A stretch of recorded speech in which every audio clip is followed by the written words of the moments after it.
Bonjour et bienvenue dans Cinéma Spécial Cannes. Nous sommes le 8e jour. Bonjour Nicolas. Bonjour Emma.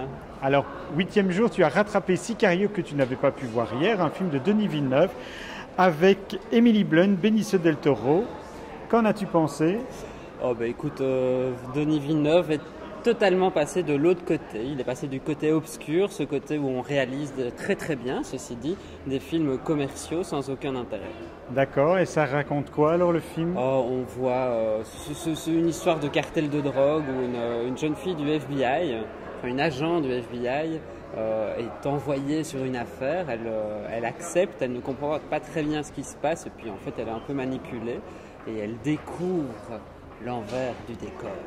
Nous allons passer au deuxième film du jour, toujours en compétition, Youth, je vais le dire comme ça. Ouais. Oui. Un film avec Michael Caine, Harvey Keitel, Rachel Weisz et également une petite apparition de Jane Fonda. Oui, Jane Fonda avec une magnifique perruque.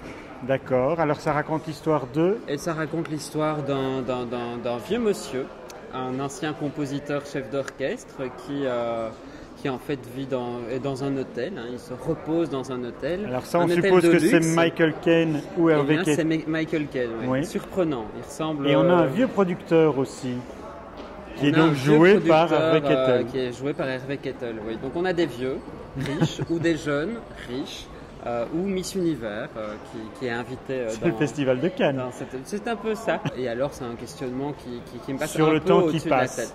Mais tu es trop jeune pour ça. Oui, et trop pauvre. C'est très très esthétique, donc c'est sans intérêt, aucun, mais c'est très joli. Il faudrait quand même arriver à trouver des films bien, hein, parce qu'on arrive à la fin du festival et pour l'instant, je ne vois pas du tout ce qu'on va mettre dans ces prix. Hein. Moi oui, mais... Oui. Bon, allez alors, parce que jusque maintenant, eh bien, tous les notamment jours... un petit film chinois, très bien. Ouais. Qui s'appelle Mountains May Depart. Ouais. De... Alors, je te laisse prononcer. Diazangue. Je peux te faire le début du film, si tu veux. Oui.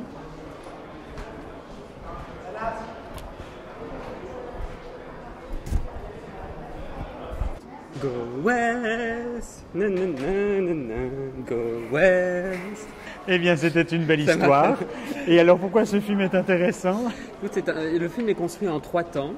On est d'abord en 1999, ou 99, hein, pour se la péter sec. Et on a une rencontre amoureuse, on a un début d'histoire, on a une photographie d'un village où il y a des mines de charbon en Chine. On va se retrouver en 2014. On voit que ces récits, les différents protagonistes ont pris différents récits de vie. Et donc on a une autre photographie de la société chinoise. Et on va passer à un troisième volet où on est en 2025.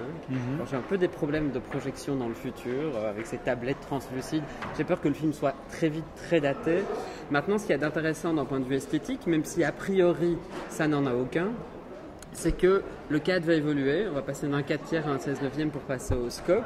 Et alors c'est paradoxal parce que le scope est employé vraiment pour des gros plans et on est au plus proche des protagonistes. C'est un joli portrait, c'est assez ennuyeux, c'est long.